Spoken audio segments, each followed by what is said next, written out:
3 वर्ष अघि संहिता कार्यान्वयन गर्दै गर्दा सङ्घमा कति मन्त्रालय, कति संवैधानिक निकाय, कति विभाग र विभाग स्तरका कार्यालयहरू, कति अन्य आयोग, सचिवालय सहित कार्यालय किन हुने भन्ने मैले प्रदेश स्तरमा कति मन्त्रालय, प्रदेश सभा सचिवालय र कोष तथा लेखा नियन्त्रक कार्यालय सहित निर्देशनालयहरूका सङ्ख्या, डिभिजन र कार्यालयहरू कति कायम गर्ने भन्नेमा स्पष्टता थिएन। 753 स्थानीय तहको वर्गीकरण र सङ्गठन संरचना स्वीकृति हुने थियो। त्यस्तो परिस्थितिमा प्रदेश र स्थानीय तहका लागि आवश्यक संगठनात्मक संरचना स्वीकृति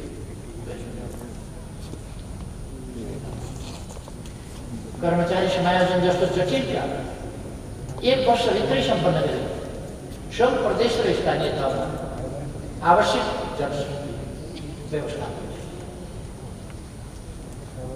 अहिले यी कामहरू सहजै सम्पन्न भए जस्तो लाग्छ। 3 वर्षपछि आज फर्केर हेर्दा यी विषयमा हामीले सन्तोषजनक उपलब्धि हासिल गरेका छौँ। संविधान कार्यान्वयनका लागि आवश्यक नीतिगत व्यवस्था, संस्थागत तथा भौतिक संरचनाहरू तयार भएका छन्। पहिलो वर्ष सरकार 5 दिनमा एउटा विधेयक मसौदा गरी मौलिक हक कार्यान्वयन सम्बन्धी 16 कानुन सहित 25 कानुन सङ्घीय संसदबाट पारित। दर्जनौं विधेयकहरू सङ्घीय संसदमा प्रस्ताव, 4 दर्जनभन्दा बढी नियमावली र गठन आदेशहरू, 3 दर्जन निर्देशिका, कार्यविधि र मापदण्ड जारी। दोस्रो वर्ष थप 30 नयाँ कानुनहरू निर्माण भए। तेस्रो वर्ष थप 34 सहित यस अवधिमा कुल 89 नयाँ कानुनहरू निर्माण भए। संविधान सम्मत नभएका स्वयं कानुनहरू संशोधन गरे। यस अवधिमा संविधान पूर्णतः कार्यान्वयनमा आएको छ। सबै पक्षलाई स्वीकार्य भएको छ। मैले सरकारको नेतृत्व सम्हाल्दा हाम्रो अर्थतन्त्र अस्तव्यस्त थलिएको र भद्रपुर पनि थियो। यस्तो अन्योलमा रुमलिएको अर्थतन्त्रले सरकार गठनको वर्ष दिन पुरा नहुँदा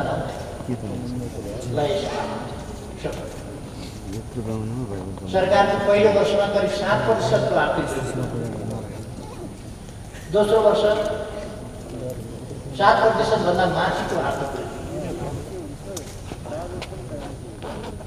बेलायती पत्रिका द इकोनोमिस्ट नेपाललाई 10 उदीयमान र उच्च आर्थिक वृद्धिको बाटो समातेका मुलुकमा अर्थतन्त्रका सबै क्षेत्रहरूको वृद्धि दर 5% भन्दा माथि।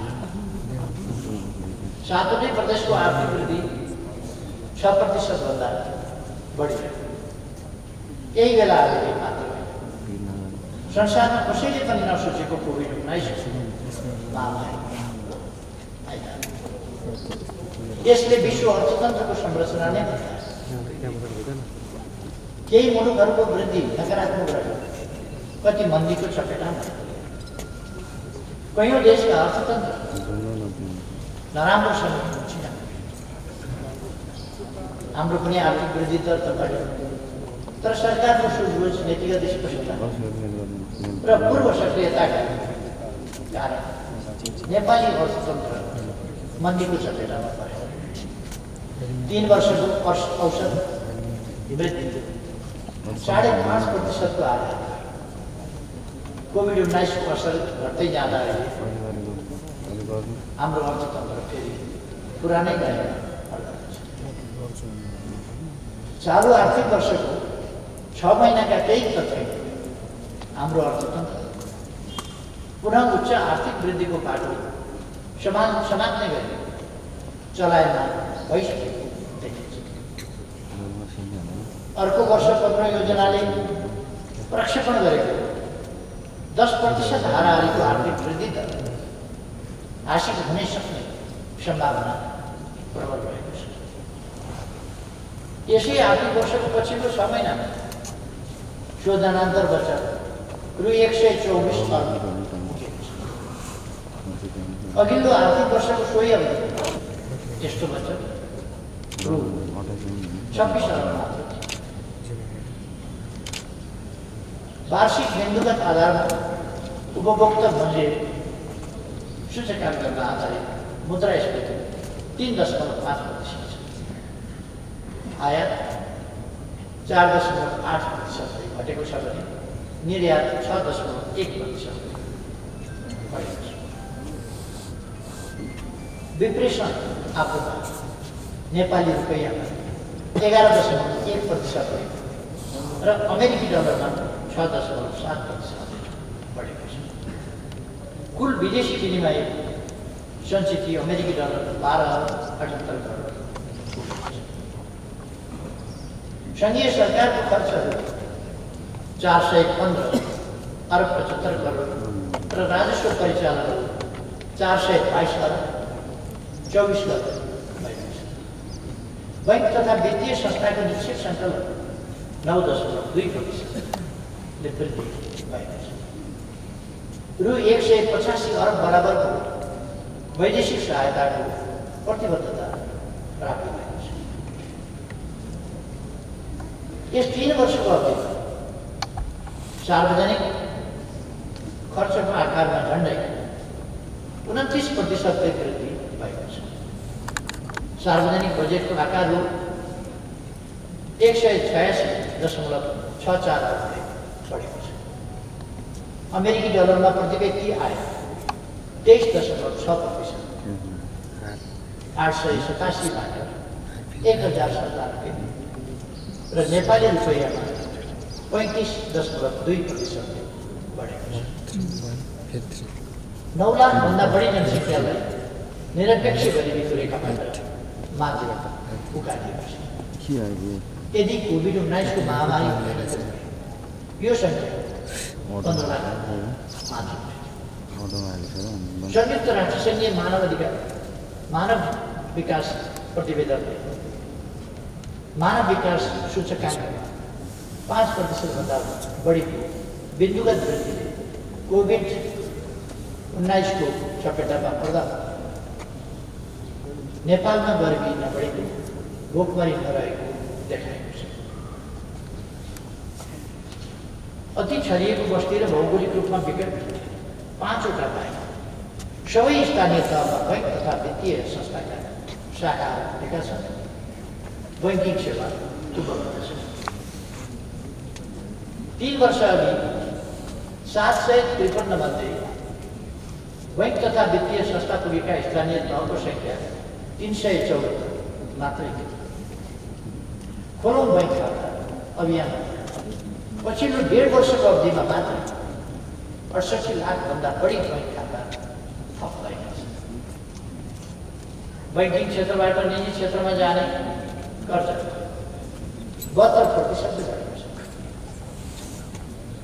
रु 3,863 लाख पुगेको छ। व्यावसायिक आयकरको दायरा 3 वर्ष अघिको तुलनामा झन्डै 4 लाखभन्दा बढी अथवा 52.2% बढेको छ। यस वृद्धिले अर्थतन्त्र थप औपचारिक बनेको जनाउँदछ। बिमा सेवाको विस्तार 8.7% बढेर 22.7% पुगेको छ। राजस्व परिचालन 100 अर्बभन्दा बढी भएको छ।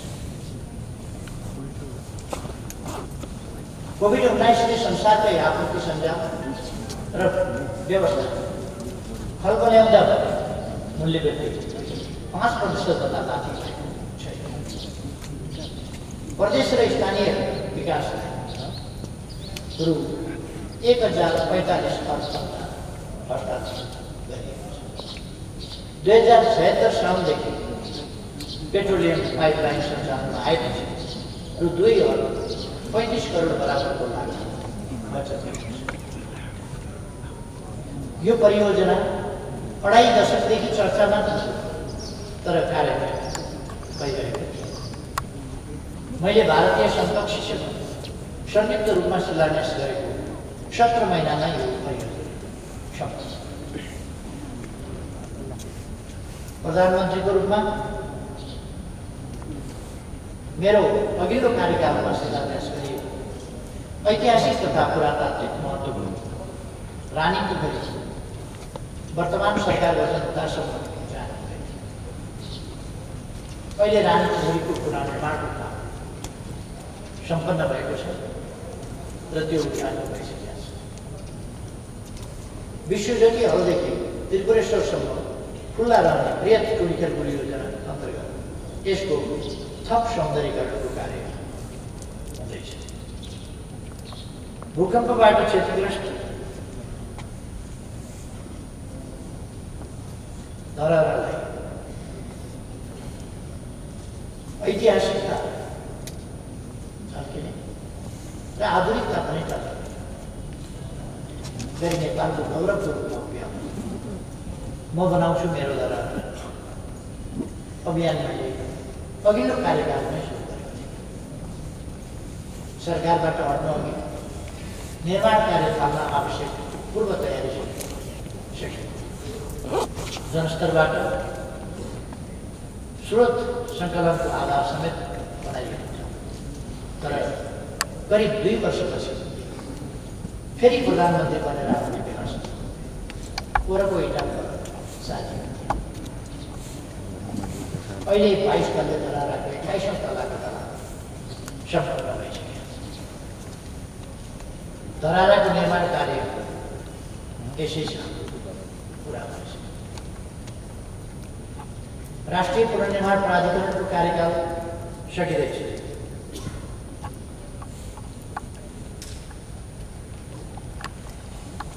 यसले आफ्नो जिम्मामा रहेका कयौँ निर्माण कार्य पनि सम्पन्न गर्दैछ। यस अवधिमा निजी आवास 4,61,648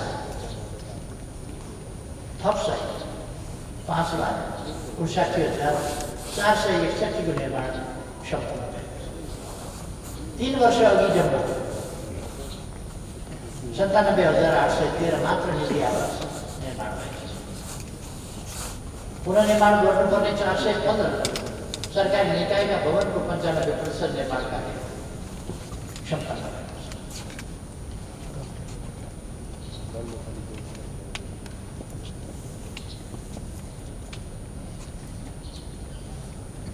अब जम्मा 19 भवन मात्रै निर्माणाधीन छ।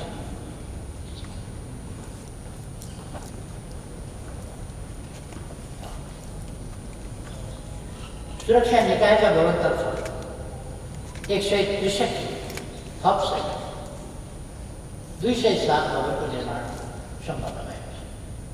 3 वर्ष अघि जम्मा 44 भवन मात्रै निर्माण सम्पन्न भएका थिए। यो सम्पूर्ण निर्माण कार्यको 96%। विद्यालय भवन निर्माणाधीन 7,553 मध्ये 2,950 थप सहित 6,085 विद्यालय भवनको निर्माण सम्पन्न भएको छ। नेपालको सबैभन्दा पुरानो दरबार हाई स्कुल पुनर्निर्माण कार्य पनि यसै सम्पन्न भएको छ। स्वास्थ्य संस्थाका भवन 115 थप सहित 698 निर्माण सम्पन्न भएको छ। पुरातात्विक सम्पदाहरू 485 थप सहित 565 सम्पदाको पुनर्निर्माण कार्य सम्पन्न भएको छ।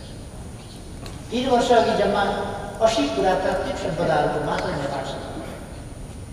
4,720 आवास निर्माण गरी सुरक्षित स्थानमा स्थानान्तरण गर्नुपर्ने जोखिमयुक्त बस्तीको पुनर्निर्माण कार्य सम्पन्न भएको छ। 3 वर्ष अघि जम्मा 206 भवन मात्र निर्माण भएको थियो। यस अवधिमा 12,284 भूमिहीनहरूलाई यथास्थानमा बसोबास गर्ने जग्गा खरिदका लागि रु 2 लाखका दरले अनुदान उपलब्ध गराइएको छ। सिंहदरबारको पश्चिम मोडल, बसन्तपुर दरबार क्षेत्र, बगर महल, केशर महल जस्ता ठुला भवनहरूको प्रबलीकरण कार्य अन्तिम चरणमा। ऐतिहासिक काष्ठमण्डप निर्माण कार्य यसै वर्ष सम्पन्न हुँदैछ।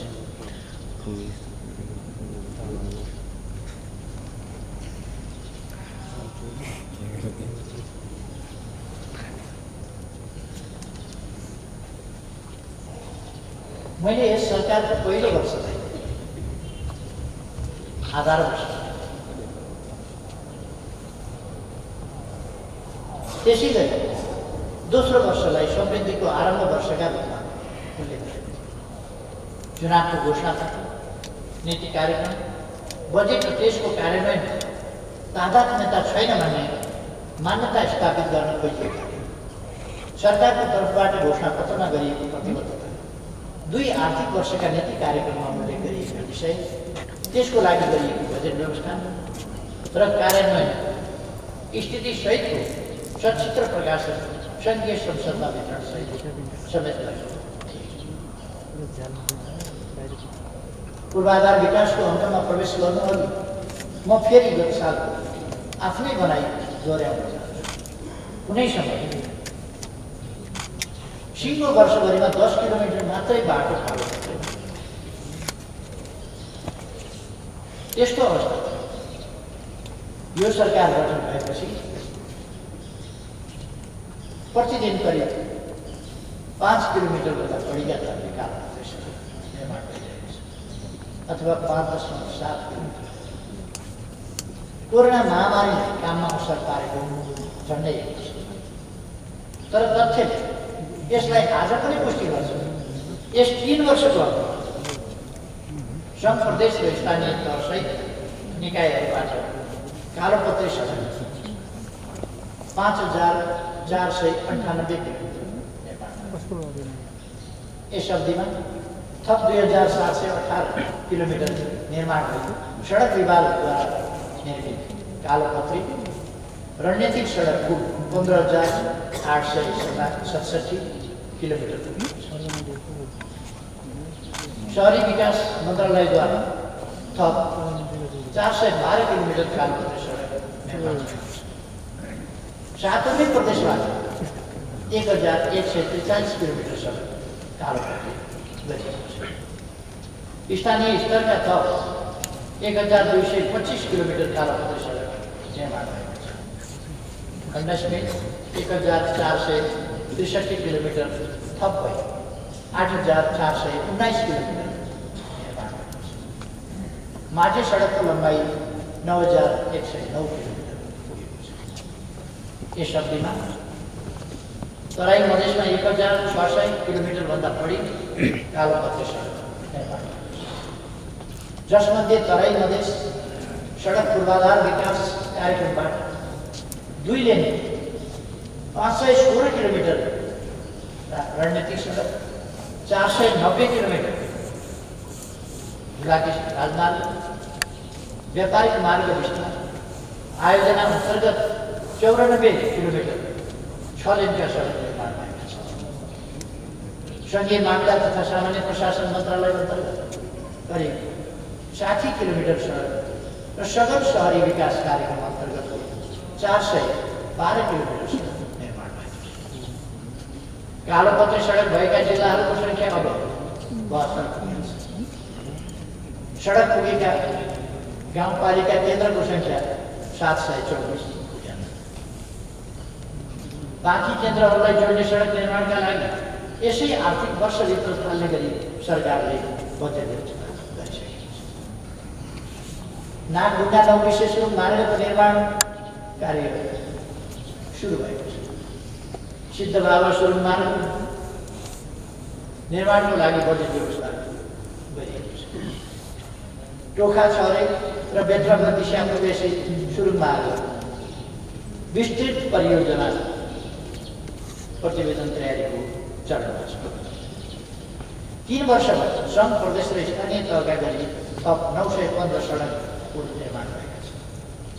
नेपालकै दोस्रो लामो सिस्निया गढवाल राप्ती सडक पुल यसै अवधिमा सम्पन्न भएको छ। 416 ग्रामीण सडक पुल सहित सडक पुलको कुल सङ्ख्या 3136 पुगेको छ। हालसम्म 130वटा पुल विस्थापित गरी जोडिएको निर्माण भएको छ। सीमा नदी महाकाली सहित 5 स्थानमा जोडिने पुल निर्माण कार्य बाँकी छ। प्राविधिक हिसाबले तुइन राखी नदी तरी तराउ गर्ने स्थानहरू बाँकी छैन। यस 3 वर्षको अवधिमा 1423 जोडिने पुल निर्माण गरिएका छन्। तथ्यले भन्छ प्रत्येक दिन कम्तीमा 5 किलोमिटर सडक कार्य हरेक दिन कम्तीमा 1 भन्दा बढी जोडिने पुल बने। हरेक दोस्रो दिन कम्तीमा एउटा सडक पुलको निर्माण कार्य सम्पन्न गरिन्छ। हरेक तेस्रो दिन एउटा ग्रामीण सडक पुलको निर्माण छ। उत्साही नीति क्षेत्रका लगानीकर्ताले कोशी र गण्डकीमा जल यातायात सुरु गरेको छ। मनोकामना, चन्द्रगिरी र कालिम्पोङपछि बुटौल लगायतका देशका विभिन्न भागमा केवल कार सञ्चालनको अभियान सुरु गरेको छ। यस अवधिमा जनताका आवास भवन निर्माणतर्फ एक दिनमा कम्तीमा 12वटाका दरले थप 13,065 भवन निर्माण सम्पन्न भएको छ। यस कार्यक्रम अन्तर्गत कुल 34,507 भवनको निर्माण कार्य सम्पन्न गरिएको छ। 5 लाख खर र फुसका चाना हटाउन प्रति परिवारले 50,000 र सस्तोमा काठ उपलब्ध गराइएको छ। फुस तथा खरको छाना जस्ता पाताले प्रतिस्थापन गर्ने कार्यक्रम अन्तर्गत हालसम्म 6,936 फुस वा खरका छाना भएका घरलाई जस्ता पाताले प्रतिस्थापन गरिएको छ। चालु आर्थिक वर्षमा थप 1 लाख घरलाई जस्ता पाताले प्रतिस्थापन गर्ने कार्यक्रमहरू काम भइरहेको छ। 2075 चैत 17 गते राति आएको हावाहुरी र चक्रवात आदिका कारण विस्थापित बस्नुको लागि 12 र पर्सा जिल्लामा 869 घरको निर्माण कार्य तत्काल सम्पन्न गरी त्यति बेलै सम्बन्धित परिवारलाई हस्तान्तरण गरिएको छ। तराई मधेस समृद्धि कार्यक्रमलाई विस्तार गरी 1080 सामुदायिक आवास र 440वटा सामुदायिक पूर्वाधार निर्माण गरिएको छ। गोदावरीमा 3,000 अन्तर्राष्ट्रिय सभा भवन, लुम्बिनीमा 5,000 अट्ने सभा भवनको निर्माण अन्तिम चरणमा पुगेको छ। सिंहदरबार परिसरमै नयाँ संसद भवन, बालुवाटारमा प्रधानमन्त्रीको सरकारी निवास, ललितपुरको भैँसीपाटीमा मन्त्रीहरू, मुख्यमन्त्री तथा प्रदेश प्रमुख, सभामुख, उपसभामुख र राष्ट्रिय सभाका अध्यक्ष तथा उपाध्यक्षको सरकारी निवास तीव्रताका साथ निर्माण भइरहेको छ। भौतिक पूर्वाधार अन्तर्गतका 7वटा राष्ट्रिय गौरवका आयोजनाहरूको 2074 फागुनको तुलनामा 2077 पुष मसान्तसम्मको भौतिक प्रगति यस्तो देखिन्छ। हुलाकी राजमार्ग 25बाट 68.2%, कालीगण्डकी करिडर जोङसङ खण्ड 56%, कालीगण्डकी करिडर पाल्पा खण्ड 20.5%, काठमाडौँ तराई लोकमार्ग 11.1%, उत्तर दक्षिण कर्णाली लोकमार्ग 12.5बाट 23%, रेल, मेट्रो रेल, मोनोरेल आयोजना 8.8बाट 23.2%, पुष्पलाल बन्दे पहाडी राजमार्ग र उत्तर दक्षिण कोशी लोकमार्गको पनि प्रगति भइरहेको छ। ऊर्जा उत्पादन तथा वितरणको सन्दर्भमा 1 वर्ष अघि मैले भनेको बिजुलीको पर्याप्त उपलब्धता भएसँगै एउटा युगमा नै परिवर्तन आएको छ। दियालो दियो हुँदै मट्टितेलको प्रयोगबाट बल्ने बत्तीको युग सदाका लागि अन्त्य हुँदैछ। यस अवधिमा विद्युत उत्पादन 333 मेगावाटबाट थप भई 1430 मेगावाट पुगेको छ। माथिल्लो तामाकोशी 98.8% सम्पन्न भइसकेको यस परियोजनाबाट यसै आर्थिक वर्षमा 456 मेगावाट विद्युत थप हुने निश्चित छ। 66 केबी क्षमताबद्ध माथिको विद्युत प्रसारण लाइन 837 किलोमिटर विस्तार भई 4251 किलोमिटर पुगेको छ। धनुषाको ढल्केभरमा देशकै सबभन्दा ठुलो विद्युत सब स्टेसन निर्माण भई सञ्चालनमा आएको छ। म्याग्दी पर्वतमा निर्माण भएको दोस्रो ठुलो विद्युत सब स्टेसन हालै उद्घाटन गरिएको छ। विद्युतमा पहुँच पुग्ने जनसङ्ख्या 6% बढेर 90% पुगेको छ। प्रति व्यक्ति विद्युत खपत 110 किलोवाटबाट प्रति घण्टाबाट 260 किलोवाट प्रति घण्टा 110 किलोवाट प्रति घण्टाबाट 260। विद्युत चुहावट 25%बाट घटेर 15.3%मा झरेको छ। जलविद्युत सम्बन्धी राष्ट्रिय गौरवका 3 आयोजनामध्ये पश्चिम सेतुको खासै उल्लेखनीय प्रगतिको संख्या छैन। बुढी गण्डकीको प्रारम्भिक कार्य 20%बाट 70% सकिएको छ। माथिल्लो तामाकोशी सम्पन्न हुँदैछ। विद्युतका तारलाई भूमिगत गर्ने काम काठमाडौँबाट सुरु गरिएको छ। कृषि पशुपन्छी तथा सिँचाइको क्षेत्रमा कृषिलाई आधुनिकीकरण तथा व्यावसायिकीकरण गर्ने उद्देश्यले प्रधानमन्त्री कृषि आधुनिकीकरण कार्यक्रम थालिएको छ। यस अवधिमा रासायनिक मलको अनुदानमा 125% भन्दा बढीले वृद्धि गरेर वार्षिक अनुदान रु 10,68,98,00,000 पुर्याएको छ। प्रमुख खाद्य बालीको उत्पादन 11.2% बढेको छ। माछा मासुको उत्पादनमा 20%, दुध उत्पादन 19% र तरकारी उत्पादन 9% बढेको छ। अन्डामा आत्मनिर्भर र माछा मासुमा आत्मनिर्भर नजिक अब मुलुक पुगिसकेको छ। दक्षिण एसियामै पहिलोपटक डिजिटल स्वेल ब्याङ्क यसै हप्ता सुरु हुँदैछ। साथै किसान सूचीकरणको कार्यक्रम यसै हप्ता सुरु गरिँदैछ। सिँचाइ सुविधा तराई मधेस सिँचाइ विकास कार्यक्रमबाट 3 वर्षमा 30,000 हेक्टरभन्दा बढी क्षेत्रमा सिँचाइ सुविधा विस्तार गरेको छ। हाल सिँचाइ सुविधा 15 लाख हेक्टर क्षेत्रमा पुगेको छ।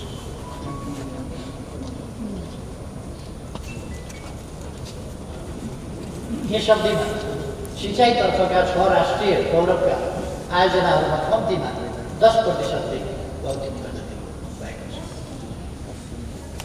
फेरि बबाई डाइभर्सन बहुद्देश्य आयोजनाको प्रगति 20बाट 40% पुगेको छ। रानी जमरा कुलरिया 36%बाट 49.1% पुगेको छ। महाकाली सिँचाइ 0बाट 16.3%, बबई सिँचाइ आयोजना 42बाट 52%, सिक्रा सिँचाइ 56.7%बाट 63.7%, सुनकोशी मरिन डाइभर्सनको काम पनि सुरु हुँदैछ। शारदा नहरबाट नेपालले पाउनुपर्ने 10 क्युमेक्स पानीबाट चाँदनी दुधारामा सिँचाइ गर्ने लामो समयदेखि सुरु हुन नसकेको परियोजना तत्काल जनताको तटबन्ध कार्यक्रम अन्तर्गत तटबन्ध निर्माण कार्य 987 किलोमिटर थप भई 1,142 किलोमिटर पुगेको छ। लगानी उद्योग तथा वाणिज्य क्षेत्रमा सरकारले यस अवधिमा सार्वजनिक निजी साझेदारी तथा लगानी ऐन र वैदेशिक लगानी तथा प्रविधि हस्तान्तरण ऐन निर्माण कार्यान्वयनमा ल्याएको छ। 2075 फागुनमा लगानी सम्मेलनको सरकारले आयोजना व्यवसाय सञ्चालनका लागि आवश्यक नीतिगत प्रबन्ध गर्न साथै विद्युत आपूर्ति सुनिश्चित गर्नु। व्यवसायीहरूसँग सिधै संवाद गर्न प्रधानमन्त्रीको अध्यक्षता उद्योग वाणिज्य प्रवर्धन संवाद मञ्च बैठक। यी सबै प्रबन्धका कारण औद्योगिक गतिविधि बढेको छ। विश्व बैंकको व्यवसाय सम्बन्धी सूचकाङ्क 2020ले नेपालको व्यावसायिक वातावरणमा उल्लेखनीय सुधार भएको देखाएको छ। यस अवधिमा रु 212 अर्ब बराबरको जोखिम बेहोर्न सक्ने गरी कोभिड-19ले बर्मा निजी क्षेत्र तथा व्यावसायिक जगतलाई राहत उपलब्ध गराउन रु 42 अर्बको पुनः कर्जा कोषको व्यवस्था भइरहेको छ। करिब 60,000 साना उद्यमीले 5% ब्याज अनुदान सहित रु 1 अर्ब ऋण पाएका छन्। 1,212 स्वदेशी र 973 विदेशी उद्योगहरू दर्ता भएका छन्।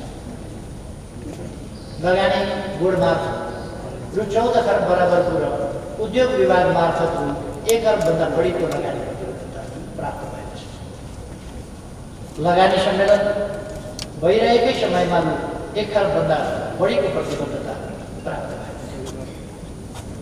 दौबारीको फलाम खानीबाट फलामको व्यावसायिक उत्पादन सुरु गर्न दौबारी फलाम कम्पनी लिमिटेड स्थापना गरी कार्यान्वयन गरिएको छ। 3 वर्षपछि नेपालीले नेपालमै उत्पादन भएको फलामको प्रयोग गर्न पाउनेछ।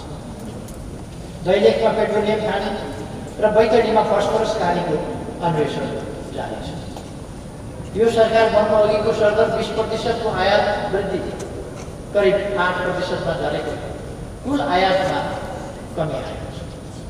निर्यातमा वृद्धि हुँदै गएको कारणले व्यापार घाटा साकारित भएको छ। समग्रमा यस अवधिमा आयात 12.1%ले घटेको छ। निर्यात 4.5%ले बढेको छ। कुल गार्हस्थ्य उत्पादन अनुपातमा व्यापार घाटा 9%ले घटेको छ। खानेपानी तथा सरसफाइको क्षेत्र मैले गत वर्ष आजकै दिन जानकारी गराएको थिएँ।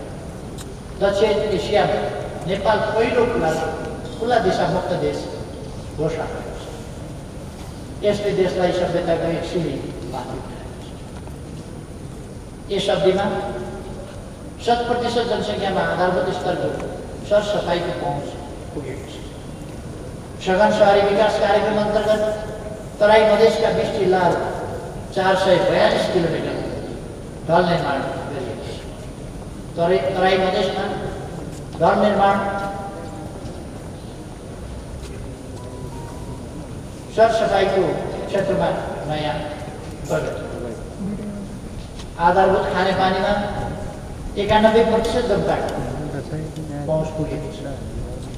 3 वर्ष अघि 83.7% भौतिक प्रगति भएको राष्ट्रिय गौरवको मेलम्ची खानेपानी आयोजना अनेक जटिलतालाई चिर्दै सम्पन्न हुने छ। यस अवधिमा 5वटा ठुला आयोजना सम्पन्न भएका छन्। यसबाट 95,241 जनसङ्ख्या लाभान्वित भएका छन्। मेलम्ची सहित अन्य 41वटा ठुला आयोजना सम्पन्न हुने क्रममा रहेका छन्। यसबाट 22,58,212 जनसङ्ख्या लाभान्वित हुनेछ। त्यसै गरी 37वटा नयाँ आयोजनाहरू प्रारम्भ गरिएको छ, जसबाट 8,26,289 जना लाभान्वित हुनेछ। ग्रामीण खानेपानीतर्फ 179वटा आयोजना सम्पन्न भएका छन्। यसबाट 1,54,900 जना लाभान्वित भएका छन्।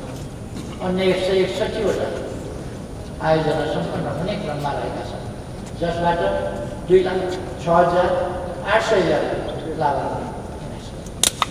प्रदेश र स्थानीय तहबाट समेत खानेपानीलाई प्राथमिकतामा राखी काम भइरहेको छ। सञ्चार, पर्यटन तथा नागरिक उड्डयनको क्षेत्रमा शून्यको स्थितिबाट 77 जिल्लामा 4G सेवा विस्तार भएको छ। इन्टरनेट ग्राहक धन 51.2%बाट 80.1% पुगेको छ। ग्रामीण दूरसञ्चार कोष अन्तर्गत 31 जिल्लामा निःशुल्क इन्टरनेट सुविधा उपलब्ध भएको छ। मैले हालै मन्त्री परिषदबाट सबै विद्यालय र स्थानीय सेवा प्रदायक संस्थामा इन्टरनेट सेवा पुर्याउने निर्णय हालै भएको छ। जुनसुकै विमान पनि उड्न र बस्न सक्ने गरी त्रिभुवन अन्तर्राष्ट्रिय विमानस्थलको धावन मार्ग पुनर्निर्माण गरिएको छ।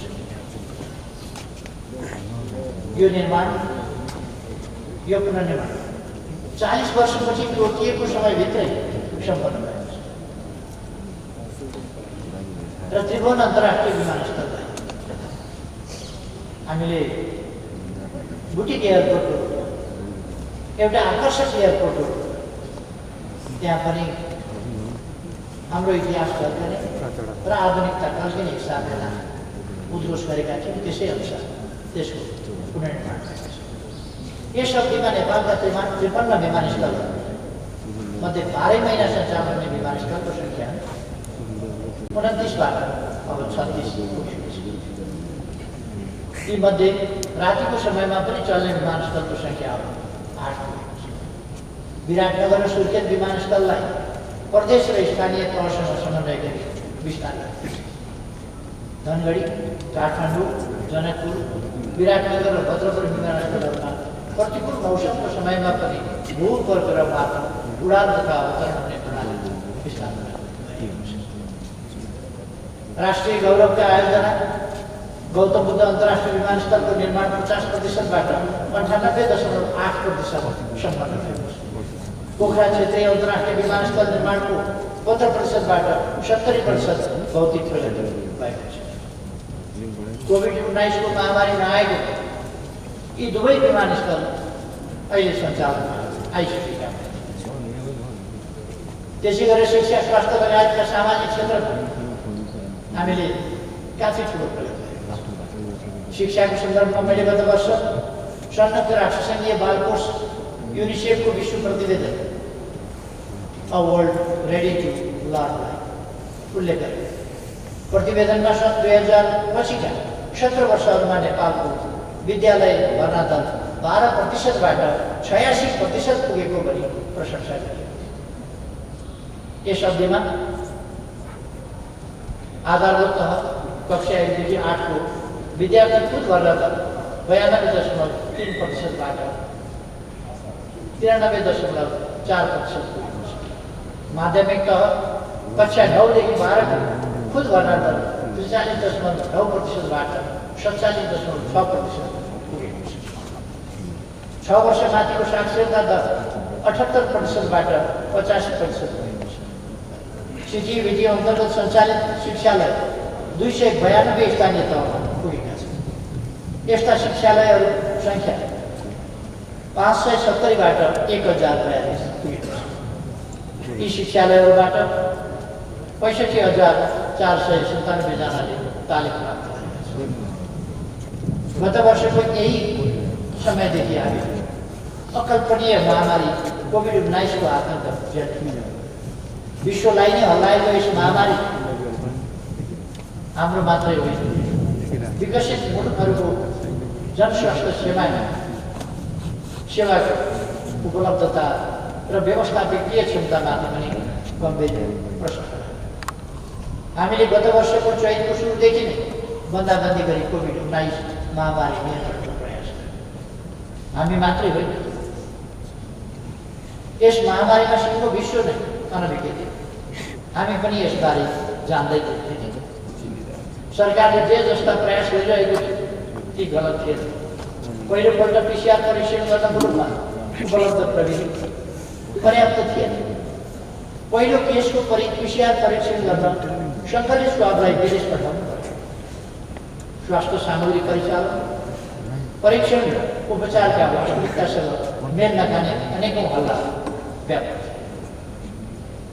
अति हो भन्दै आन्दोलन गर्छु भन्नेहरू गरेको माग 100% PCR टेस्ट कति अव्यवहारिक र अनावश्यक थियो भन्ने कुरा अहिले हामी सबै बुझ्दैछ। अहिले 21 लाखभन्दा बढीको PCR परीक्षण भइसकेको छ। आवश्यकता अनुसार यो परीक्षण जारी रहनेछ।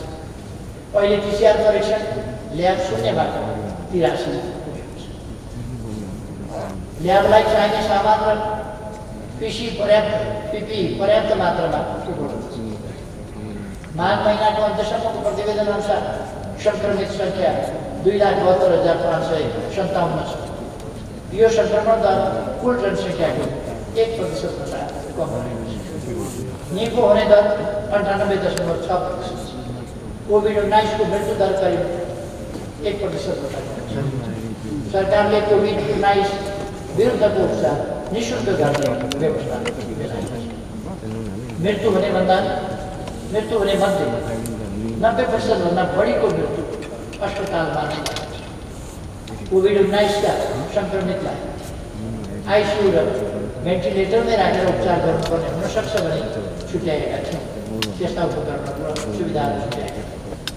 तर हामीले गरेको तयारीको तुलनामा आइसियु प्रयोग गर्ने र भेन्टिलेटरमा राख्नुपर्ने कोभिडका बिरामीको सङ्ख्या निकै न्यून रहेको छ। अहिले हामी सबै नागरिकलाई निःशुल्क खोप उपलब्ध गराउन चरणमा छ।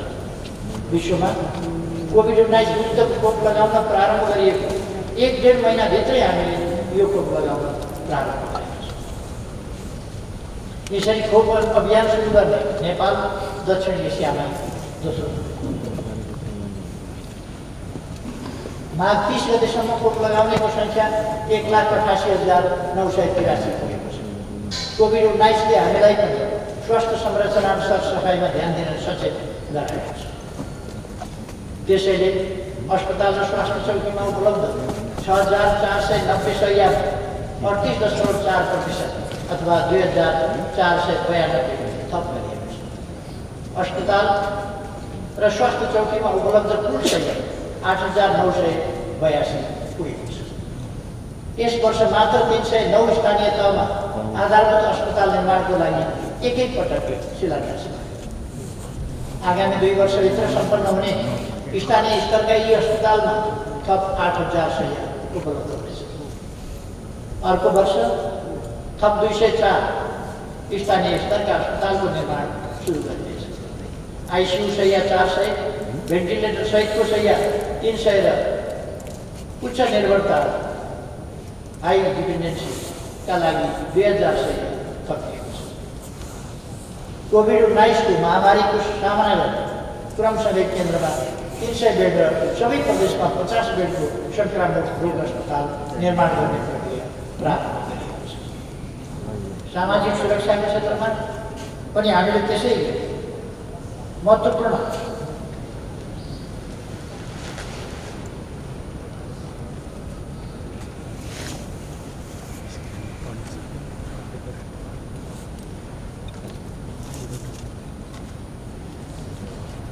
जनतालाई लोक कल्याणकारी राज्यको अवधारणा अनुरूप सामाजिक सुरक्षा उपलब्ध गराउने कार्यक्रम हामीले नै सुरु गरेका छौँ।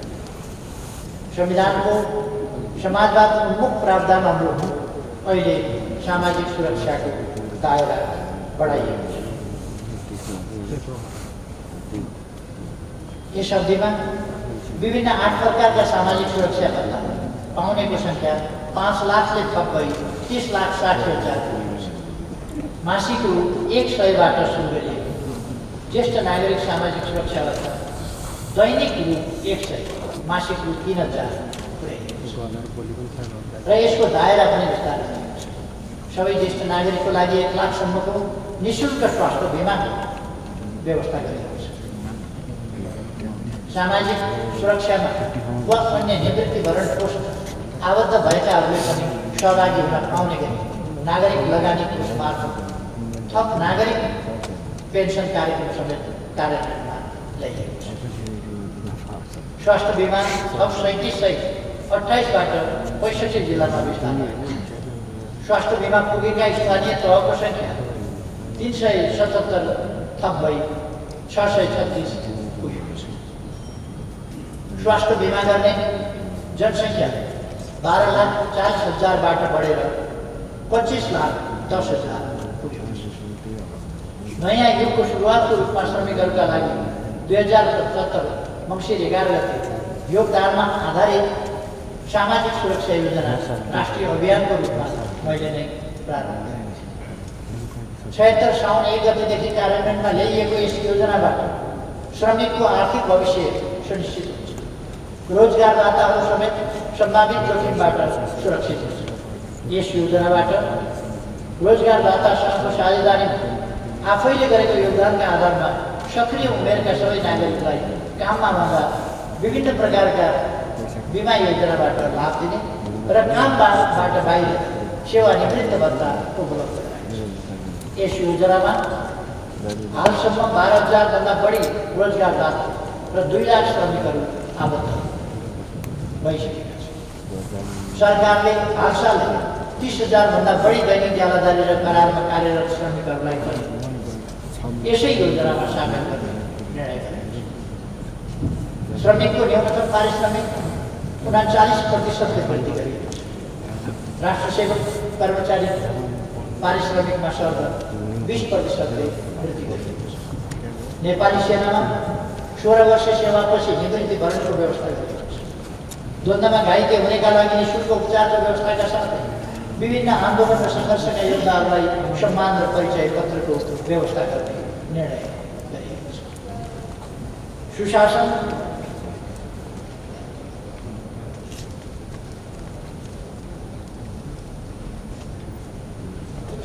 र भ्रष्टाचार विरुद्धको अभियानको सन्दर्भमा गत वर्ष आजकै दिन प्रतिनिधि सभामा सम्बोधन गर्दा मैले भनेको थिएँ, म आफू भ्रष्टाचार गर्दिनँ र अरूलाई पनि गर्दिनँ। आज फेरि एकपटक दोहोऱ्याउन चाहन्छु। दुराचारी र दुराचार, भ्रष्ट र भ्रष्टाचारका सन्दर्भमा मुखमा पानी हालेर बोल्ने पानी छैन। जो जतिसुकै उच्च ओहदावार होस् वा कथित पहुँचवाला, तिनको मुख हेरेर सजाय तोकिन्छ। कारवाही गर्ने नगर्ने फैसला लिए। यो मेरो प्रतिबद्धता लोक रिजाइ वा कोठेभक्ति होइन, निष्ठा। त्यही निष्ठाका कारण भ्रष्टाचार र अधिकारको दुरुपयोग छानबिन गर्ने विभिन्न सरकारी निकायहरूलाई मैले प्रधानमन्त्री कार्यालय अन्तर्गत ल्याएको थिएँ। कतिले यसलाई शक्तिको अति केन्द्रीकरण गरेको, यो त अलोकतान्त्रिक भयो भन्नेहरूका आरोपमा नअल्पलिएर ठिकै गरेको रहेछु भन्ने 3 वर्षको अवधिमा प्राप्त कामको प्रभावकारिता र परिणाम देखाएको छ।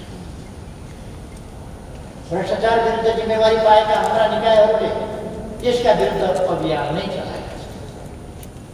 यस अवधिमा भ्रष्टाचार, राजस्व छुवाउ र सम्पत्ति शुद्धिकरण अन्तर्गत कुल 1,154 मुद्दा दर्ता भएका मध्ये थप 736 मुद्दा दायर भएका छन्।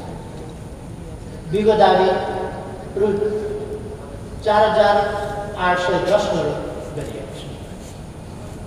राजस्व छुवाउका कसुरका 215 मुद्दा 11 राष्ट्र सेवक कर्मचारी सहित 755 जना विरुद्ध 32 अरब 79 करोड 90 लाख बिगो असुल गरी जरिवाना र कैद सजाय माग गरेको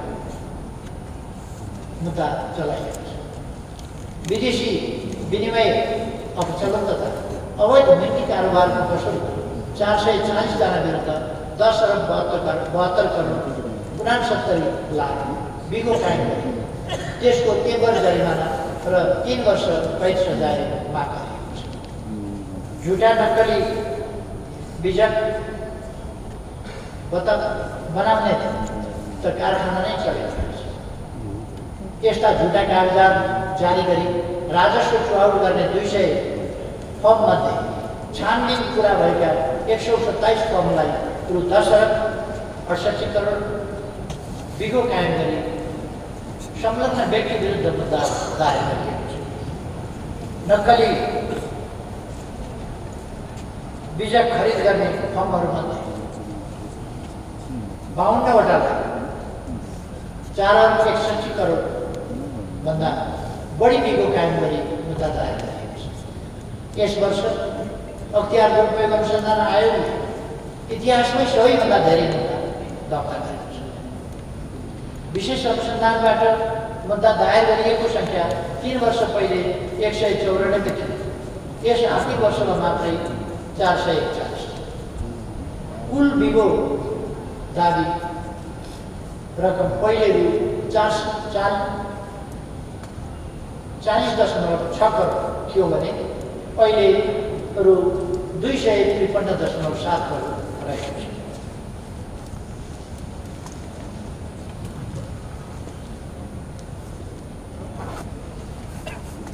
यस अवधिमा सरकारी सम्पत्ति फिर्ता ल्याउन चलाइएको कारबाही अन्तर्गत सिरा, सर्लाही र बर्दिया जिल्लाका 301 बिघा सार्वजनिक जग्गा फिर्ता गरिएको छ।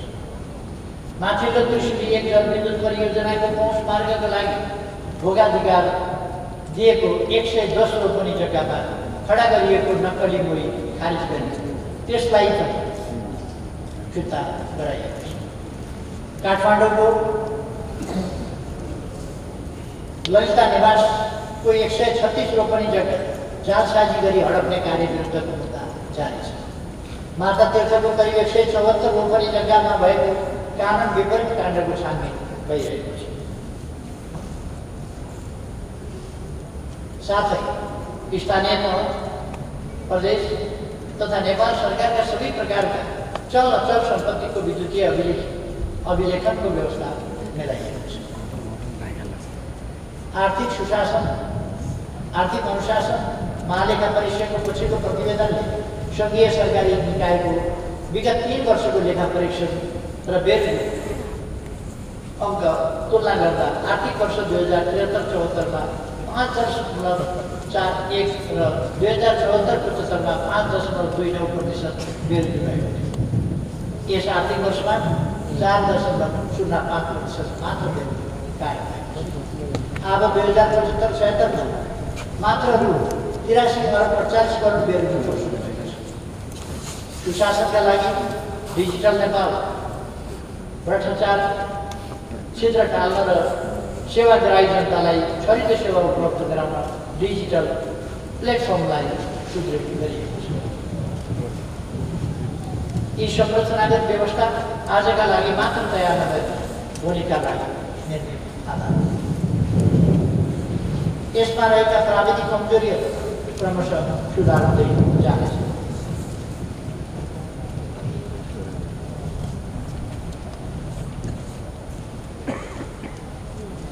हेलो सरकार जनगुनासोको शीघ्र व्यवस्थापन गर्छु। नयाँ रिपोर्टको लागि हेलो सरकार डिजिटल प्रणाली सञ्चालनमा ल्याइएको छ। अब कुनै पनि गुनासो सोझै सम्बन्धित कार्यालयमा प्रभाव हुने र त्यसमाथि कारबाही गरे नगरेको सम्बन्धित गुनासोकर्ता आफैले हेर्न सक्छ। नेपाली पोर्टल अध्यागमन कार्यालयमा अत्याधुनिक प्रविधिको आवागमन रेकर्ड प्रणाली विकासको सञ्चालनमा ल्याइएको छ। यस प्रणालीलाई सुरक्षा निकाय, हवाई यात्रा प्रणाली लगायत अन्य प्रणालीसँग अन्तराबद्ध गरी सीमा सुरक्षा व्यवस्था मजबुत बनाइएको छ। यसै प्रणाली मार्फत अनलाइन भिसा, ई भिसाको पनि सुरुवात गरिएको छ। अनुगमन पोर्टल आर्थिक वर्षमा तर्जुमा गरिएका नीति कार्यक्रमहरूको अनुगमन तथा प्रगति मापन गर्न विगत 3 वर्षदेखि अनुगमन पोर्टल सञ्चालनमा ल्याइएको छ। यस प्रणालीमा सरकारको नीति कार्यक्रममा उल्लेख भएको बमोजिमका कामहरूको अनलाइन अध्यावधिक गरिन्छ र हरेक सरकारवाला निकायको दैनिक प्रगतिको प्रत्यक्ष यसलाई प्रधानमन्त्री तथा मन्त्री परिषदको कार्यालयमा रहेको अत्याधुनिक एक्सन रुमबाट थप गरिएको छ। पब्लिक एक्सेस पोर्टल मालपोत कार्यालयहरूमा आम नागरिकले खेप्नु परेको समस्या कम गर्न ती कार्यालयहरूका किताबी अभिलेखलाई विद्युतीयमा रूपान्तरण गरी आम नागरिकलाई सेवामा सोझै पहुँच दिइएको छ। आम नागरिकको प्रत्यक्ष सरकार रहने तथा सेवा प्रवाहमा झन्झट र शान्ति खेप्नु पर्ने सरकारी सेवाहरूको पहिचान गरी घरैबाट सेवा लिन सकिने नागरिकहरूको परीक्षण सुरु भएको छ। यो एप्स हालसम्म 4,50,000 बढीले डाउनलोड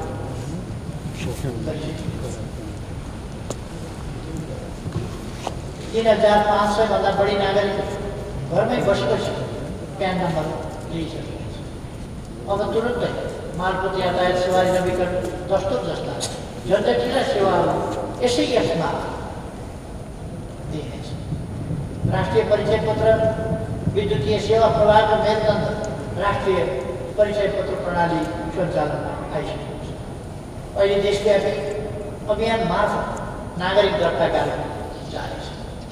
हालसम्म 16 लाख नागरिकले यसमा आफूलाई दर्ता गरिसकेका छन्। आगामी आर्थिक वर्षमा 1 करोड नागरिकलाई यसमा दर्ता गर्ने लक्ष्यका साथ राष्ट्रिय अभियान जारी छ। अनलाइन श्रम स्वीकृति प्रणाली मार्फत वैदेशिक रोजगारीको क्षेत्रमा नागरिकले जेको परेको शास्ति कम गर्न अनलाइन श्रम स्वीकृति प्रणाली सञ्चालन ल्याइएको छ। हाल दैनिक 500 नागरिकले यो सेवा लिइरहेका छन्। सरकारी दस्तुर तथा राजस्व सङ्कलनको विद्युतीय भुक्तानी प्रणाली सञ्चालन आइसकेको छ। हाल ट्राफिक जरिमाना अन्तर्गत आन्तरिक राजस्व कार्यालय स्थानीय निकायको कर घरबाटै भुक्तानी गर्न सकिने भएको छ र अरू थप सेवाहरूको भुक्तानी अनलाइन प्रणालीमा क्रमशः ल्याइएको छ। मालवस्तु अनुगमन प्रणाली राजस्व चुहावट रोक्न संरचना सुधारको कार्यक्रम अन्तर्गत मालवस्तु तथा ढुवानी साधनको अनुगमन प्रणाली BCTS 2076 साउन 1 गतेदेखि प्रयोगमा ल्याइएको छ। 2077 पुससम्ममा 1,05,022 यसको प्रयोग गर्दछ। दैनिक 20,000 मालवस्तु कन्साइनमेन्ट यस प्रणालीमा प्रविष्ट भइसकेको छ। बिल 1,22,44,276 प्रज्ञापन पत्र 5,98,177 र चलान 5,59,726 यसमा रेकर्ड भइसकेको छ।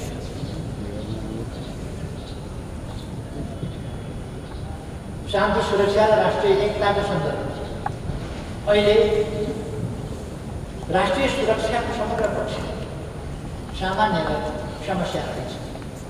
वर्षौँदेखि अपराधका घटनामाथि छानबिन भएको छ। अपराधीहरू कानुनको कठघरामा उभिनन् र कानुन बमोजिम सजायको बाध्यता। यस बीचमा बलात्कार र महिला हिंसाका केही दुःखद घटना घटेका छन्।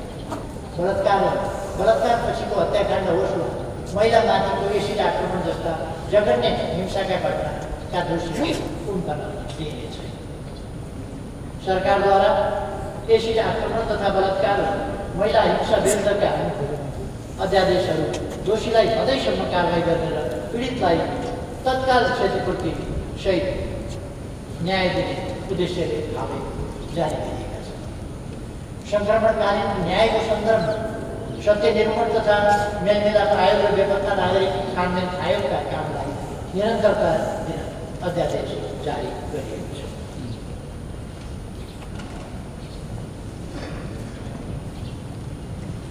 यसै अवधिमा छुट्टै राज्यको माग सक्रिय स्वतन्त्र मधेस गठबन्धनलाई राजनीतिक मूलधार ल्याइएको छ। द्वन्द्व पक्षहरूसँग राजनीतिक वार्ता गरी द्वन्द्व न्यूनीकरण गरिएको छ। अन्य राजनीतिक पक्षबाट पनि संविधानले दिएको अधिकार प्रयोग गरी शान्तिपूर्ण गतिविधिमा संलग्न रहन र वार्ताको माध्यमबाट समस्याको हल गर्न सरकारले आह्वान गर्दै आएको छ। गत वर्ष संसदमा सम्बोधन गरिरहँदा मैले सीमा विवादको विषयमा राष्ट्र एक ठाउँमा आएको छ। राष्ट्रले दिएको यो जिम्मेवारी सरकारले गम्भीरतापूर्वक लिँदै मातृभूमिको रक्षा गर्छ। संवादका माध्यमबाट सीमा समस्याको समाधान गर्न र अतिक्रमित नेपाली भूभाग फिर्ता ल्याउन सरकार दृढता र सक्रियताका साथ लागेको म यस सम्मानित सदनलाई जानकारी गराउन चाहन्छु भनेर मैले गत वर्ष वार्ता र कूटनीतिक माध्यमबाट समस्या हल गर्ने हाम्रो चालना विपरीतका गतिविधि जारी रहेपछि सरकारले अतिक्रमित भूभाग समेत सामेल गरेर नयाँ राजनैतिक र प्रशासनिक नक्सा जारी गर्ने घोषणा चालु आर्थिक वर्षको नीति कार्यक्रम नक्सा जारी मात्र गरेन, निशान छापमा नयाँ नक्सालाई समावेश गर्दै गए। संसदमा संविधान संशोधनको प्रस्ताव नै प्रस्तुत गर्यो। पहिलोपल्ट सर्वसम्मतिले भएको संविधान संशोधन र संसदमा दलहरूबीच देखिएको अभूतपूर्व एकता, राष्ट्र र भौगोलिक अखण्डताको मामिला नेपालीहरू कति संवेदनशील छन् भन्ने स्पष्ट भएको छ। यस अभियानमा सिङ्गो राष्ट्र एक भयो सरकारको कदमलाई साथ दिएको प्रधानमन्त्रीका हैसियतले म सबैप्रति हार्दिक आभार व्यक्त गर्न चाहन्छु। धन्यवाद। अहिले हामी वार्तामा छौँ र समस्या वार्ताबाट समस्या हल हुने अपेक्षा छ।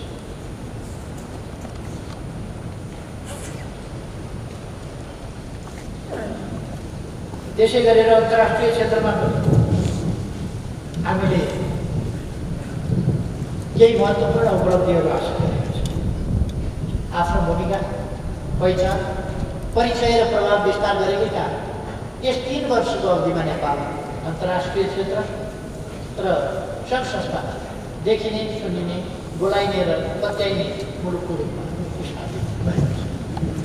नेपालको नारा नै सबैसँग मित्रता, छैन कसैसँग शत्रुता। यस अवधिमा थप 12 मुलुकसँग हाम्रो कूटनीतिक सम्बन्ध स्थापना भएर नेपालसँग कूटनीतिक सम्बन्ध स्थापना भएका मुलुकको सङ्ख्या 168 थप 15 मुलुकहरूसँग द्विपक्षीय परामर्श संयन्त्र स्थापना भएका छ। संयुक्त राष्ट्रसङ्घको महिला विरुद्धका सबै प्रकारका हिंसा विरुद्धको समिति सिडा र मानव अधिकार परिषदमा नेपाल दोस्रो पटक निर्वाचित भएको छ।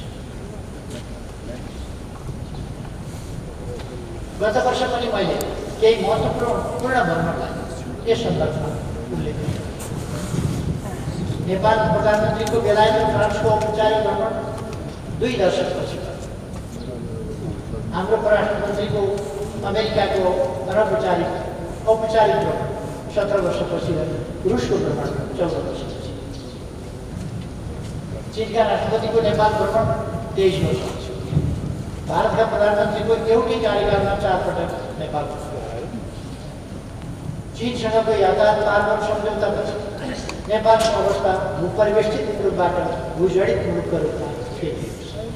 यसले भविष्यमा नेपालले नागाबन्दी जस्तो अमानवीय अवस्था सामना गर्नुपर्ने स्थितिलाई अब अन्त्य गरेको छ। अन्तर्राष्ट्रिय मञ्चहरूमध्ये पहिले हाम्रो उपस्थिति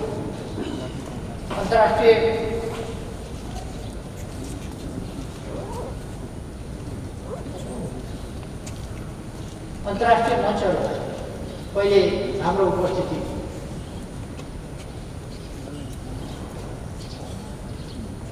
अत्यन्तै सीमित थियो। खास गरी एसिया सोसाइटी जस्ता ठाउँमा थियो। अहिले यसका अतिरिक्त डाभोस फोरम, अक्सफोर्ड युनिभर्सिटी, हो ची मिन युनिभर्सिटी, राष्ट्रसङ्घीय शान्ति विश्वविद्यालय जस्ता विश्व प्रसिद्ध फोरमहरूमा हामीले आफ्ना विचार प्रस्तुत गर्ने मौका पाएका छौँ।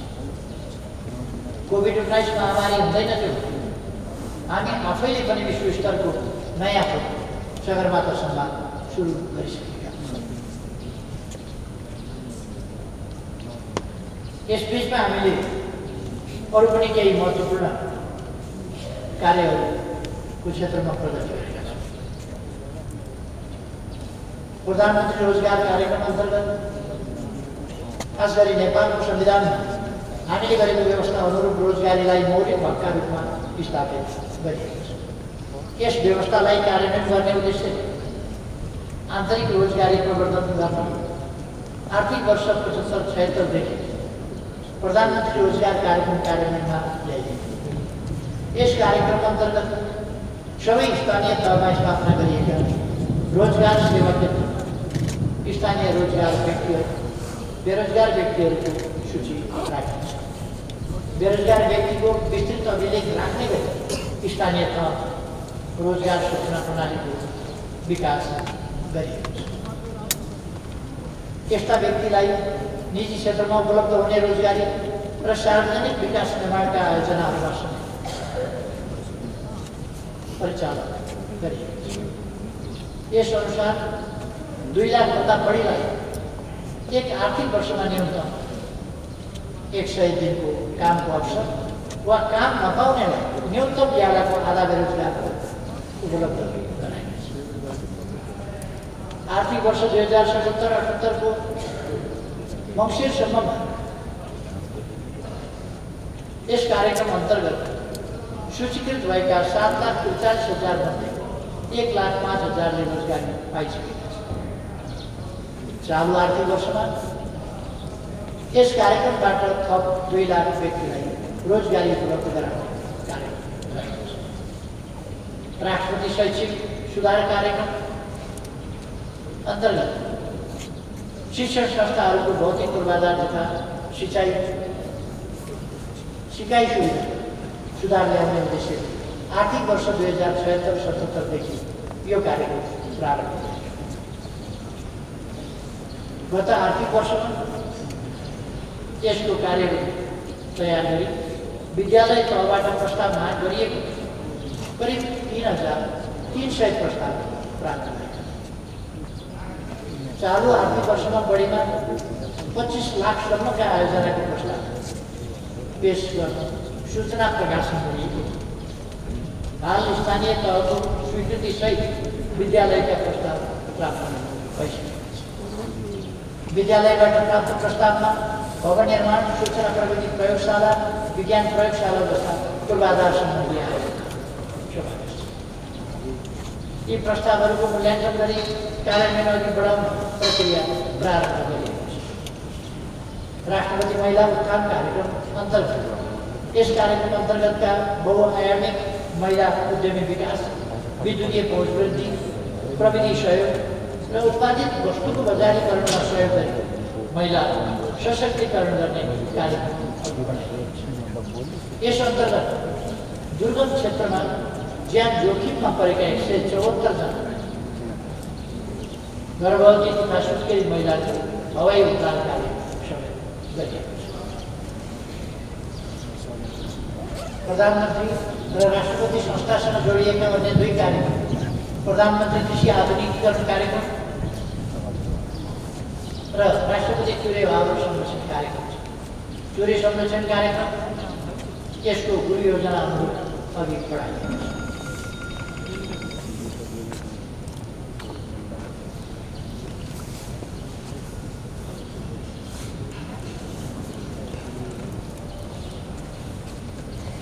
यसरी देशमा केही हुन नसकेको भन्ने गुनासोको स्थिति देखिए पनि खास गरी यो विभिन्न प्रकारका विरोधी हल्लाहरूले र भ्रमहरू सृजना गर्ने कुरा त्यस्तो देखिए पनि विश्वस्तरीय प्रतिवेदनहरूले पछिल्ला वर्षहरूमा नेपालले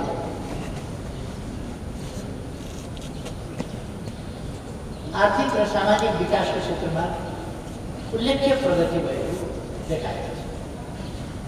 संयुक्त राष्ट्र, विश्व बैंक लगायत अन्य अन्तर्राष्ट्रिय सङ्घ संस्था र निकायहरूले अघिल्ला वर्षहरूमा प्रकाशन गरेका प्रतिवेदनहरूमा नेपालले क्रमशः सुधार गरिरहेको निचोड सहित बाहिर ल्याएको छ। नेपालमा व्यवसाय गर्ने वातावरणमा सुधार भएको, शिक्षा, स्वास्थ्य एवं रोजगारीको क्षेत्रमा सकारात्मक परिवर्तन भएको, अपराधका घटनामा कमी आएर सामाजिक सुरक्षाको वातावरण निर्माण हुँदै गएको लगायतका तथ्य यी प्रतिवेदनहरू समेटिएको छ।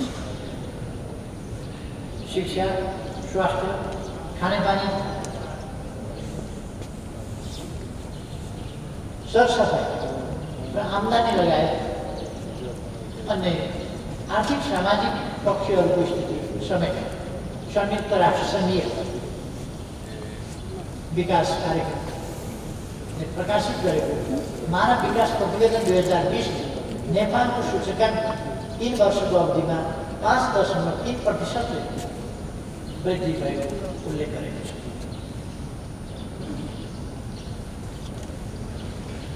यस तथ्याङ्कले कोभिड-19 को महामारी बीच पनि नेपाल गरिबी नबढेको सङ्केत गर्दछ।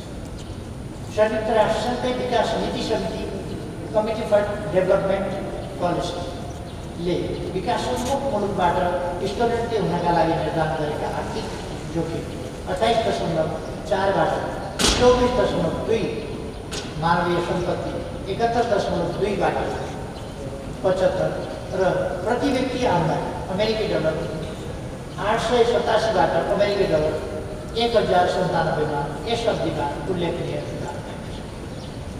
यसरी आर्थिक जोखिम र मानवीय सम्पत्ति सूचकाङ्कका आधारहरू पुरा भइसकेको र प्रति व्यक्ति आमदानी सम्बन्धी सूचकाङ्कमा समेत निकै सुधार भएका अर्को वर्षदेखि नेपाल अति कम विकसित मुलुकको स्तरबाट विकासशील मुलुकको स्तरोन्नति हुने अवस्था पुगेको छ। भूकम्पपछि क्षतिग्रस्त 10 रङ्गशालाको पुनर्निर्माण यसै अवधिमा सम्पन्न भएको छ। पोखरामा नयाँ रङ्गशाला निर्माण गरिएको छ। 13औं दक्षिण एसियाली खेलकुदको सफल आयोजन मात्रै सम्पन्न भयो। 51 स्वर्ण सहित 207 पदक हासिल गरे नेपालले आफूलाई दक्षिण एसियामा भारतपछि दोस्रो स्थानमा उठ्न सफल।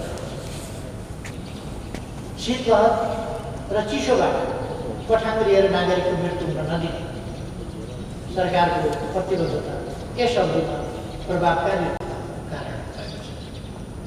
कोही भोकै पर्दैन, कोही भोकले मर्दैन भन्ने सङ्कल्प व्यवहार लागू भएको छ। अहिले हाम्रा सहर सडक बालबालिका र मान्यता सडक मानवमुक्त सहर भएका छन्। सरकारलाई नीतिगत रूपमा आवश्यक फिडब्याक दिन स्वायत्त चुन ट्याङ्क संस्था नीति अनुसन्धान प्रतिष्ठान स्थापना गरिएको छ। अरू हाम्रा विभिन्न अभियानहरू जारी रहेको छ। 5 वर्षको अवधिमा मुलुकमा थप परिवर्तनको अनुभूति गराउने कतिपय रूपान्तरणकारी कार्यक्रमहरू घोषणा गरिएको छ। समय अभाव अगावै निर्वाचनमा जानु परेकाले ती कार्यक्रमहरू जारी कार्यक्रमको सूचीमा रहेका छन्। तीमध्ये केही अहिले कार्यान्वयनको क्रममा छन्, केही भने नीतिगत र प्रक्रियाको तयारीकै क्रममा रहेका छन्। काठमाडौँ उपत्यका लगायत सबै प्रदेशमा सङ्घ प्रदेश स्थानीय तह र निजी क्षेत्रको समेत संलग्नतामा सार्वजनिक यातायात र बिजुली बस सञ्चालनको लागि सङ्घको 1 अरब लगानीमा साझा यातायात बस खरिद कार्यक्रम सुरु गरेको छ। यातायात क्षेत्रमा सिन्डिकेट अन्त्य गरी वैज्ञानिक ढङ्गले सार्वजनिक यातायात सेवा दिन काठमाडौँ उपत्यकाका सार्वजनिक यातायात प्राधिकरण सुरु गरिएको छ। सरकारले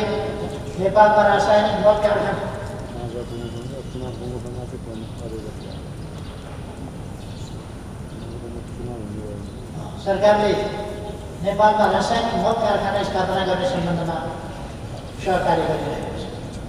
मन्त्री परिषदले अर्थ, कृषि र उद्योग, वाणिज्य तथा आपूर्ति मन्त्री रहनुभएको उच्चस्तरीय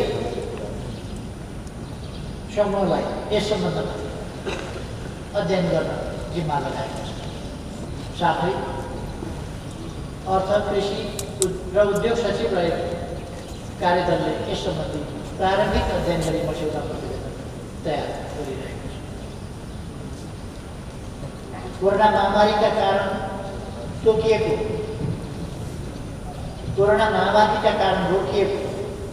काठमाडौँको चक्रपथ सुदृढीकरण र विस्तारको दोस्रो र तेस्रो चरणको कार्य छिटै सुरु हुँदैछ। बाहिरी चक्रपथ निर्माण योजनाका आवश्यकता भइरहेको छ। जयनगरदेखि विजयपुरासम्म नेपालको आफ्नै रेल सञ्चालन हुने चर्चा गत वर्ष पनि गरेको छ। आज म दोहोऱ्याउन चाहन्छु, गत वर्षको मेरो त्यो भनाइ सार्थक हुँदैछ।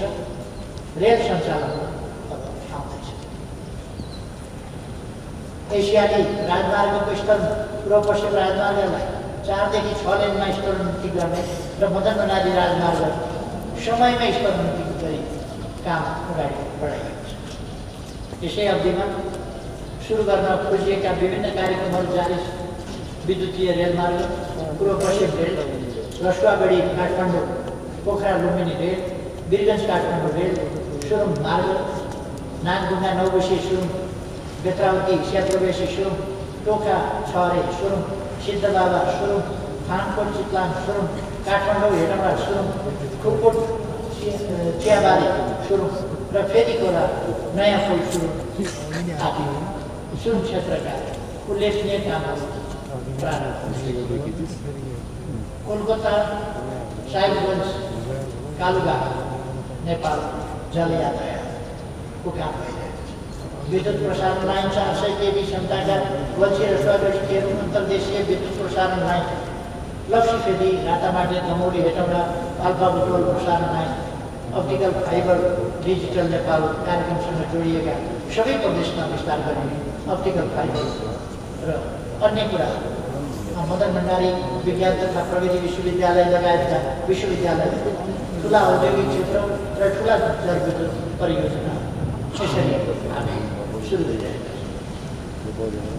र अन्त्यमा प्रस्तुत कामको फेरिस्त हामीले गरेका सम्पूर्ण कामहरूको विवरण मोटामोटी जानकारी प्राप्त उपलब्धिहरूको आधारमा पनि नेपाल वनक्षार बनाउन सकिन्छ भन्ने मेरो आनन्द अझै जुन आर्थिक वर्षलाई मैले समृद्धिको आरम्भ वर्षको रूपमा प्रस्तुत गरेँ, त्यसै वर्ष म केही बिरामी जुन वर्ष विकासको कामलाई हामीले तीव्रताका साथ अघि बढाउनु थियो, त्यसै वर्ष कोभिड-19को महामारीले हामीलाई पनि जति बेला राष्ट्र एक भएर महामारीका विरुद्ध जुझ्नुपर्ने थियो, त्यही समय मेरा सहकारी कर्मीहरू सरकार कसरी ढाल्ने, काम कसरी रोक्ने, नेतृत्व कसरी हत्याउने जस्ता कुराहरू लाग्यो। त्यही उद्यममा उहाँहरू लाग्यो। अत्यन्तै वातावरणलाई बिगार्न सक्छ। यसले यस्ता कुराहरू निश्चय नै हाम्रा सफलता र सपनामा केही कुराहरू नकारात्मक प्रचारवादीका बावजुद यी 3 वर्ष जे जति आधार बनेका छन्, जति काम भएका छन्, मुलुकले निराश हुनुपर्ने अवस्था छैन। हामी अहिले निर्वाचनको क्रममा छौँ। केहीले अझै पनि चुनाव त हुन्छ भन्ने प्रश्न उठाएको छु। म जोड दिएर भन्न चाहन्छु, चुनाव हुन्छ। चुनाव आगामी 2078 साल वैशाख 17 गते शुक्रबार पहिलो चरणमा र 78 साल वैशाख 27 गते सोमबार दोस्रो चरणमा निर्वाचन हुन्छ। वैशाख 17 गते प्रदेश नम्बर 2, प्रदेश नम्बर 4 भनेको गण्डकी, लुम्बिनी प्रदेश र सुदूरपश्चिम प्रदेशमा निर्वाचन हुन्छ भने दोस्रो चरणमा प्रदेश नम्बर 1 बागमती प्रदेश र कर्णाली प्रदेश गरेर पहिलो चरणमा 40वटा जिल्लामा निर्वाचन हुन्छ भने दोस्रो चरणमा 37वटा जिल्लामा निर्वाचन आयोग यस सम्बन्धी आफ्नो तयारी तीव्रताका साथ गरिरहेको छ। तयारीको अवस्थाका बारेमा म आफैले पनि निर्वाचन आयोगमै गएर प्रत्यक्ष जानकारी सरकार सञ्चालनका लागि जनतालाई फेरि एकपल्ट आफूले रुचाएको दलको छनौट गर्ने मौका मिलेको छ। जनतालाई साक्षी राख्न गरिएका कौलहरू पुरा गर्न सत्तारूढ दलको अध्यक्ष एवं प्रधानमन्त्रीको हैसियत म प्रतिबद्ध छु। निर्वाचनबाट फेरि एकपल्ट अस्थिरताको खेती गर्न चाहनेहरू गाउँको चकनाचुर हुनेछ। मुलुकले स्थिर सरकार र राजनीतिक स्थायित्व प्राप्त गर्नेछ। समृद्ध नेपाल, सुखी नेपालीको राष्ट्रिय आकांक्षा पुरा भएरै छ। म सम्पूर्ण देशवासी दिदीबहिनी दाजुभाइहरूलाई यस निर्वाचनमा सक्रियताका साथ सहभागी भएको र विदेशमा रहेका नेपालीहरूलाई पनि निर्वाचनमा सहभागी हुनका लागि आमन्त्रण गर्न चाहन्छु र यसरी सहभागी भएर निष्फिक्री रूपले आफूले मन पराएको दलका प्रतिनिधिलाई चुन्न अनुरोध गर्दछु र कुनै प्रकारका भ्रम र अन्यलमा नपरी देशलाई अस्थिरता र अन्यलतर्फ जान नदिई अगाडि बढ्नुपर्छ।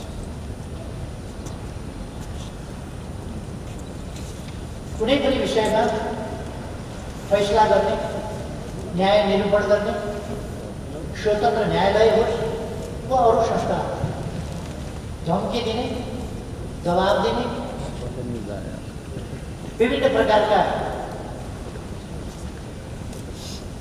अशिष्ट क्रियाकलापहरू प्रकट गर्ने कुराहरू लोकतान्त्रिक समाजका निम्ति ग्राह्य र स्वीकार्य हुन्छ र त्यसका प्रयासहरूबाट हाम्रा कुनै पनि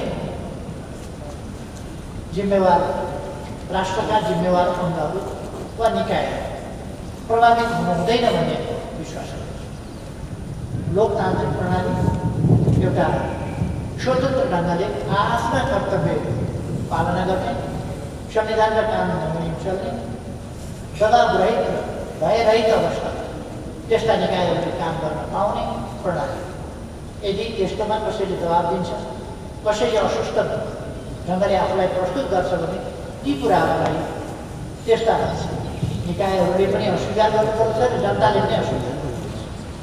म त्यस घडीमा 3 वर्षका म प्रधानमन्त्री भएर गरेका कामका केही नमुनाहरू मैले यहाँको प्रस्तुत गरेँ र बाँकी थुप्रै कामहरू भएका छन् जसको विवरण अहिले सम्पूर्ण रूपमा प्रस्तुत गर्न सकिन्छ।